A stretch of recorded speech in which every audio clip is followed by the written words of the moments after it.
नमस्कार बच्चों। जो बच्चे गुजरात जुडिशल सर्विस में अपीयर होंगे उनको सिविल लॉ में एक नया पेपर मिलेगा, ट्रांसफ़र ऑफ प्रॉपर्टी एक्ट। इस एक्ट में आपको क्या क्या तैयारी करनी है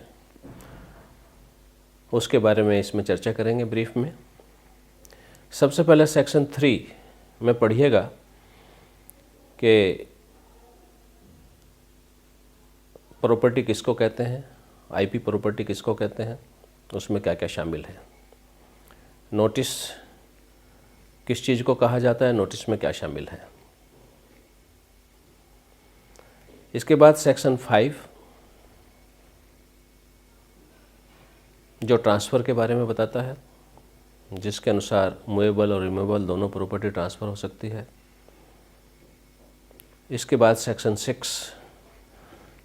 6 में व्यवस्थाएं हैं जो प्रॉपर्टी ट्रांसफ़र नहीं हो सकती, जैसे कि स्पेस सक्सेशनिस यानी कि केवल संभावना का उत्तराधिकार।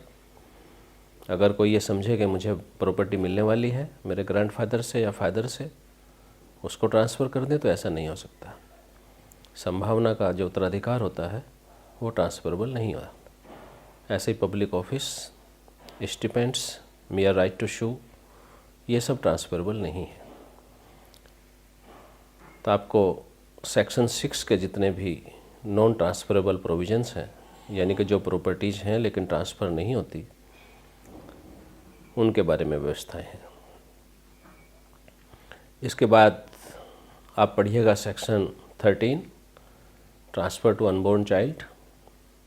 अनबोर्न चाइल्ड को ट्रांसफ़र हो सकता है, उसकी कंडीशन यह है कि पहले एक प्रायर ट्रांसफ़र करना होगा, यानी कि ए अगर ओनर है प्रॉपर्टी का तो वो बी को ट्रांसफ़र करे, और बी के बाद अनबोर्न चाइल्ड को फाइनल एब्सोल्यूट ट्रांसफ़र करे।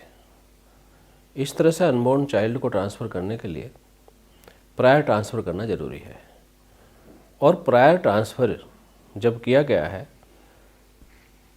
तब उसकी लाइफ टाइम में वो चाइल्ड बोर्न हो जाना चाहिए। अगर चाइल्ड बोर्न नहीं हुआ है तब उसको कोई ट्रांसफ़र राइट नहीं मिलेंगे।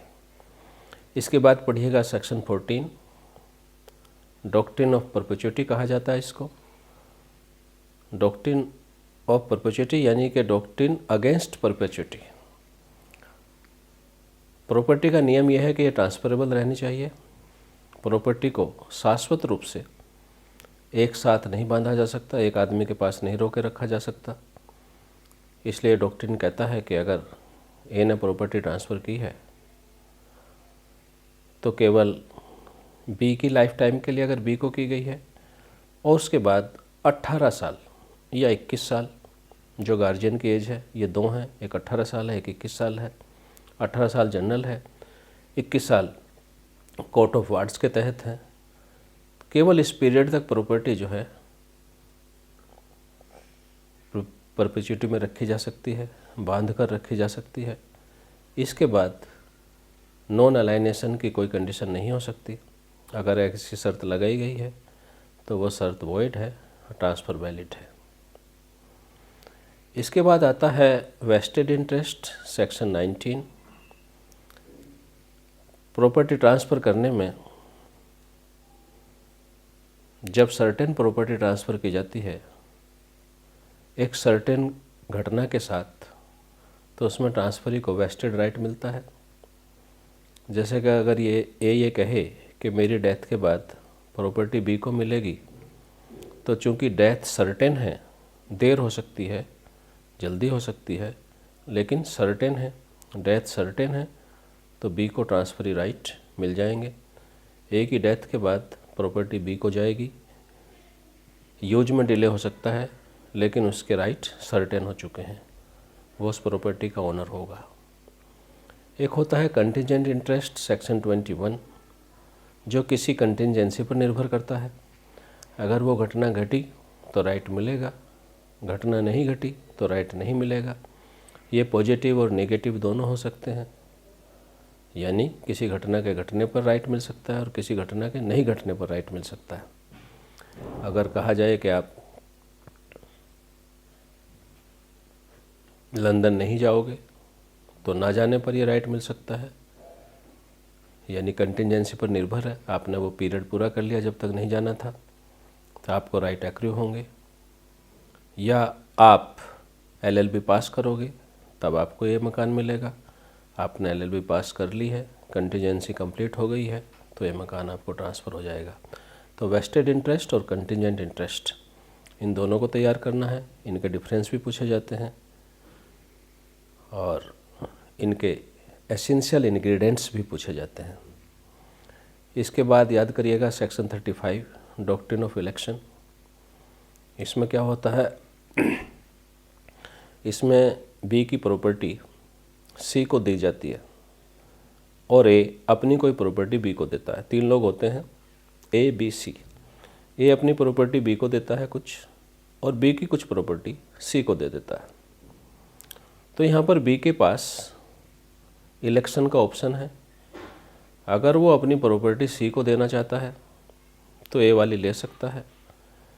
ए वाली प्रॉपर्टी अगर लेना चाहता है तो अपनी प्रॉपर्टी सी को देनी होगी। ये इलेक्शन उसके पास मौजूद है, इसी को डॉक्ट्रिन ऑफ इलेक्शन कहते हैं। अगर वो चुनता है ए से प्रॉपर्टी लेना स्वीकार करता है, तब अपनी प्रॉपर्टी सी को देनी होगी। इसके इंग्रेडिएंट्स तैयार करिएगा और बेसिक केस लॉ तैयार करिएगा। इसके बाद आता है आर्टिकल 41 सेक्शन 41 जो ऑस्टेंसिबल ओनर से संबंधित है। इसमें क्या होता है कि एक सज्जन ऐसा दिखाई देता है कि इस प्रॉपर्टी का मालिक है, रियल मालिक भी मौजूद होता है, वो कोई ऑब्जेक्शन नहीं करता, वो जाहिर होने देता है कि ए ही मालिक है। तो अगर ए उस प्रॉपर्टी का ट्रांसफ़र कर देता है तब रियल ओनर उसको रोक नहीं सकता, क्योंकि उसने ऐसा जाहिर होने दिया है कि ए इस प्रॉपर्टी का मालिक है। इसको हिंदी में दृश्यमान स्वामी कहते हैं, जो देखने में स्वामी लगता है, रियल में नहीं है।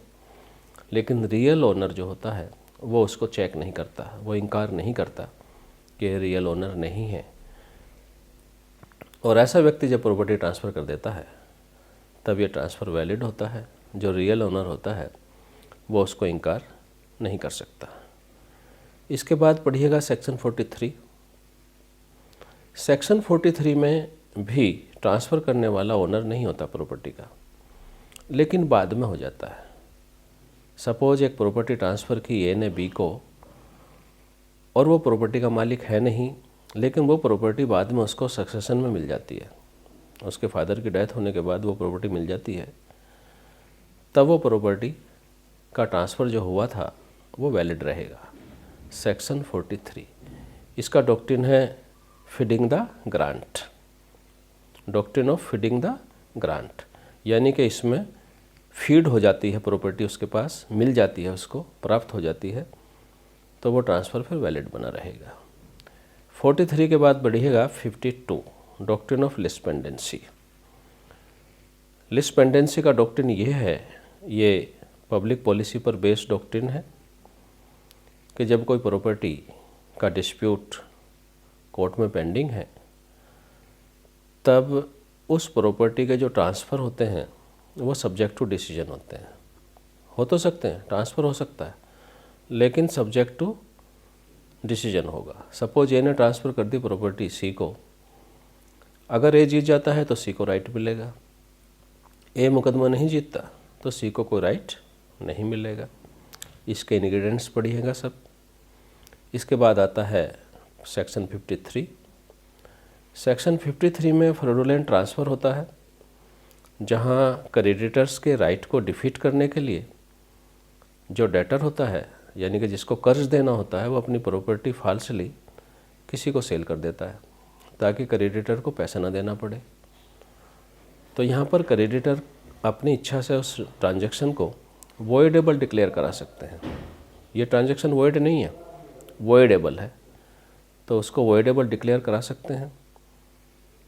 इसके इंग्रेडिएंट्स सब पढ़िएगा। 53 में क्या होता है, एक डेटर होता है, कुछ क्रेडिटर्स होते हैं, उस क्रेडिटर्स के राइट्स को डिफीट करने के पर्पज़ से ट्रांसफ़र होता है। ट्रांसफ़र होने के बाद क्रेडिटर्स को राइट मिलते हैं कि वो उस ट्रांजैक्शन को वॉइडेबल डिक्लेयर करा सकते हैं। ये इसके इंग्रेडिएंट्स हैं। इसके बाद 53A पार्शियल ट्रांसफ़र, इसको हम बोलते हैं। 53A इंसर्टेड सेक्शन है, तो सबसे पहले पढ़िएगा कब आया ये, 1929 में एग्जिस्टेंस में आया। फिर इसमें एक अमेंडमेंट हुआ 2002 में, जहाँ पर एग्रीमेंट टू सेल को भी रजिस्ट्रेबल माना गया, कंपलसरी रजिस्ट्रेशन माना गया अगर 100 रुपये से ज़्यादा की प्रॉपर्टी है। इसमें क्या क्या इंग्रेडिएंट्स होते हैं, इसमें कॉन्ट्रैक्ट के तहत प्रॉपर्टी ट्रांसफ़र हो जाती, प्रॉपर्टी का पजेशन मिल जाता है बी को, एक ही प्रॉपर्टी है वो पजेशन बी को दे देता है, इसलिए इसको पार्शियल ट्रांसफ़र कहते हैं। यहाँ पर बी को इस पजेशन को डिफेंड करने का राइट मिलता है, राइट टू शो नहीं मिलता उसको, बल्कि राइट टू डिफेंड मिलता है। वो इस पजेशन को डिफेंड कर सकता है अपने पजेशन को। ये 53A के प्रोविज़न है। इसके बाद सेक्शन 54 जहाँ सेल को डिफाइन किया गया है, कौन सेलर होता है, कौन परचेजर होता है। इसके लिए रजिस्ट्रेशन कब ज़रूरी होता है, अगर 100 रुपये से ज़्यादा की प्रॉपर्टी है तो रजिस्ट्रेशन ज़रूरी होता है, 100 से कम की है तो डिलीवरी हो सकती है पोजीशन की केवल। सेल जो है ओनरशिप का ट्रांसफ़र है, जबकि मॉर्गेज, लीज ये केवल एक इंटरेस्ट का ट्रांसफ़र है। लेकिन एक्सचेंज, गिफ्ट और सेल ये तीनों एब्सोल्यूट ट्रांसफ़र है, transfer of ownership. In transfer से ओनरशिप चेंज हो जाती है। इसके बाद सेक्शन 55, सेक्शन 55 में राइट्स एंड लायबिलिटीज़ हैं सेलर और परचेजर की। इसके बाद आता है 58 मॉर्गेज, जिसमें क्लाउज 1 में डेफिनेशन है मॉर्गेजर, मॉर्गेजी, मॉर्गेज मनी की, मॉर्गेज डीड 4 शब्द की डेफिनेशन है। और उसके बाद BCDEFG तक जो मॉर्गेज के काइंड्स हैं वो चली जाती हैं। बी में है सिंपल मॉर्गेज, इसके क्या इंग्रेडिएंट्स हैं, इसमें पोजेशन नहीं दिया जाता मॉर्गेजी को, पर्सनल कोवेनेंट होती है और प्रॉपर्टी सेल हो सकती है। मॉर्गेजी के पास रेमेडी है कि प्रॉपर्टी सेल करा सकता है। इसके बाद mortgage bye deposit, mortgage bye conditional cell होती है, जिसमें एक पर्टिकुलर पीरियड में मॉर्गेज मनी रिटर्न करना होता है। अगर इस पीरियड में रिटर्न नहीं हुआ तो जो मॉर्गेज डीड है वो सेल डीड में चेंज हो जाती है। इसकी रेमेडी फॉर क्लोजर है मॉर्गेजी के पास।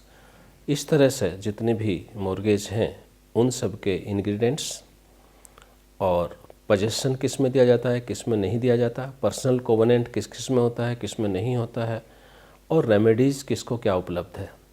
मॉर्गेजर को तो रिडेम्पशन की रेमेडी उपलब्ध है सब में, और मॉर्गेजी को फॉर क्लोजर या सेल की रेमेडी उपलब्ध है। फॉर क्लोजर का क्या मतलब है, फॉर क्लोजर कहते हैं जब रिडेम्पशन का राइट समाप्त हो जाता है तब वो कोर्ट से सीख कर सकता है रिलीफ के साहब अब रिडेम्पशन का राइट समाप्त हो गया है, यानी कि बंद हो चुका है, अब प्रॉपर्टी रिडीम नहीं होगी, मेरे कब्जे में रहेगी, मैं इसका मालिक रहूँगा। और मॉर्गेज मनी की वसूली के लिए उसको सेल करा सकता है। इसके बाद आप सेक्शन 60 पढ़िएगा, जहाँ राइट ऑफ रिडेम्पशन है मॉर्गेजर का।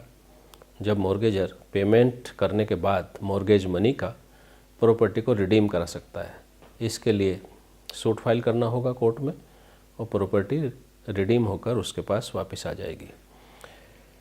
मॉर्गेजर के रिडीम के साथ साथ अनेक दूसरे राइट्स भी हैं, उनको भी आप स्टडी कर सकते हैं। जैसे कि राइट टू एसेसन है, प्रॉपर्टी में अगर इंक्रीज हो गया तो उसको मिलेगा। राइट टू डेवलपमेंट, प्रॉपर्टी में कोई डेवलपमेंट हुआ है तो वो भी उसको वापस मिल जाएगी। इस तरह के भी कुछ 4-5 राइट्स उसके हैं, लेकिन मेन रिडेम्पशन का राइट है। रिडेम्पशन में ही आप पढ़ेंगे कि once a mortgage always a mortgage का डॉक्ट्रिन। मॉर्गेज प्रॉपर्टी रखी गई तो कभी भी सेल में परिवर्तित नहीं होती, केवल एक के अलावा जहाँ कंडीशनल सेल डीड है वहाँ तो हो जाएगी, अदरवाइज वो रिडीम हो जाएगी। इसी के बाद क्लॉज ऑन रिडेम्पशन इनवैलिड होती है। रिडेम्पशन पर कोई भी रेस्ट्रिक्शन आप नहीं लगा सकते। इसको डिटेल से पढ़िएगा, इन पर डिटेल में क्वेश्चन एग्जाम में आ सकते हैं।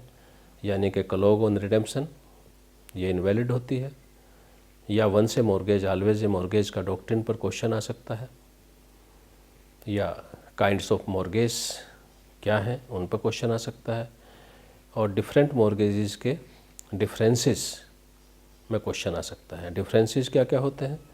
डिफरेंसेस रिगार्डिंग पोजेसन होते हैं, जिनमें पोजेसन दिया जाता है, जिनमें नहीं दिया जाता। डिफरेंसेस रिगार्डिंग राइट्स होते हैं मॉर्गेजी के, किस में फोरक्लोज करा सकता है, किस में सेल करा सकता है।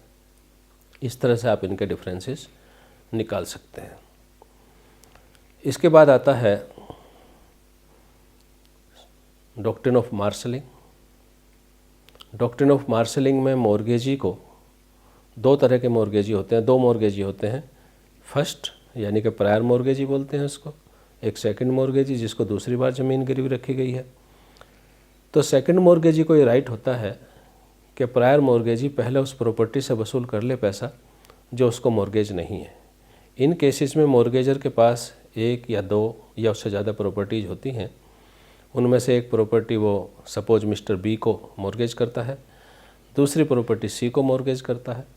तो यहाँ सी को जो राइट मिलेगा उसी को हम मार्शलिंग का राइट कहते हैं कि वो पहले मॉर्गेज मनी उस प्रॉपर्टी से वसूल करा ले जो उसको मॉर्गेज नहीं की गई है। यहाँ उसका राइट सुरक्षित रखा गया है। फिर सेक्शन 91 पढ़िएगा, जिसमें उन लोगों की लिस्ट दी गई है जो रिडीम करा सकते हैं। रिडीम खाली मॉर्गेजर नहीं करा सकता, मॉर्गेजर तो करा ही सकता है, मॉर्गेजर के अलावा क्रेडिटर रिडीम करा सकते हैं और उसके असाइनी रिडीम करा सकते हैं,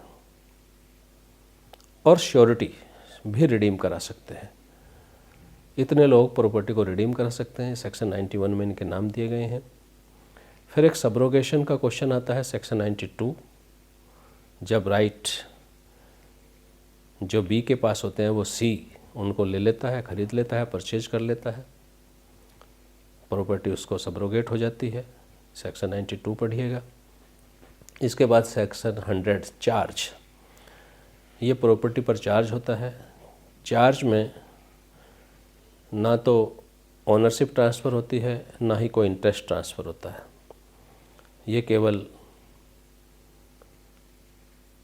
प्रॉपर्टी से होने वाली इनकम किसी को जाती है। जनरली घर की कोई विडो होती है, उनके लिए व्यवस्था हो जाती है। ये दो तरीके से होता है। By the act of parties, पक्षकार आपस में सहमत हो जाते हैं कि इस प्रॉपर्टी की इनकम पर मिस्टर सी का इतना चार्ज रहेगा, या bye operation of law. Bye operation of law कैसा होता है? जैसे सेक्शन 55 में व्यवस्था है कि अगर सेल डीड लिखने के बाद भी कुछ अमाउंट बकाया है तो परचेजर उसको वसूल सकता है, उस प्रॉपर्टी पर वो चार्ज रहेगा जो अमाउंट बकाया है। इसी तरह से 55 में एक व्यवस्था है कि अगर परचेजर ने एडवांस मनी दे दिया है किसी प्रॉपर्टी को ख़रीदने के लिए, तो एडवांस मनी उस प्रॉपर्टी पर चार्ज है। इस तरह से ये charge by operation of law होते हैं।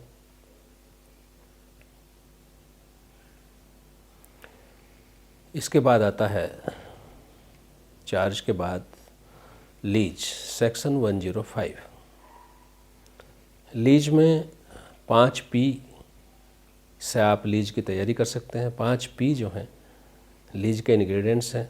क्या क्या पीज हैं वो? नंबर 1 पार्टीज़, 2 पार्टीज होनी चाहिए इसमें। कॉम्पिटेंसी ऑफ पार्टीज़ जो कॉन्ट्रैक्ट एक्ट में होती हैं। उसके बाद प्रॉपर्टी, केवल IP प्रॉपर्टी लीज होती है। इसके बाद पीरियड 3 तरह का होता है। परपेचुअल हो सकता है, पीरियडिकल हो सकता है यानी कि मंथ टू मंथ हो सकता है, और टाइम बाउंड हो सकता है 2 साल, 5 साल, 3 साल, इस तरह से उसका पीरियड हो सकता है। फिर आइएगा प्राइस, उसका एक प्राइस होना चाहिए, यानी जिसको हम रेंट कहते हैं या प्रीमियम कहते हैं। और फिर लास्ट है पार्शियल ट्रांसफ़र। ये एब्सोल्यूट ट्रांसफ़र नहीं है, पार्शियल ट्रांसफ़र है। टेनेंट को केवल एक राइट मिलता है, लेसी को यानी कि एक राइट मिलता है उसके यूज करने का, पोजेसन में रहने का, इसलिए पार्शियल ट्रांसफ़र है। इसके बाद सेक्शन 106 पढ़िएगा। जब नोटिस दिया जाता है लीज को समाप्त करने का, ये 15 दिन का हो सकता है,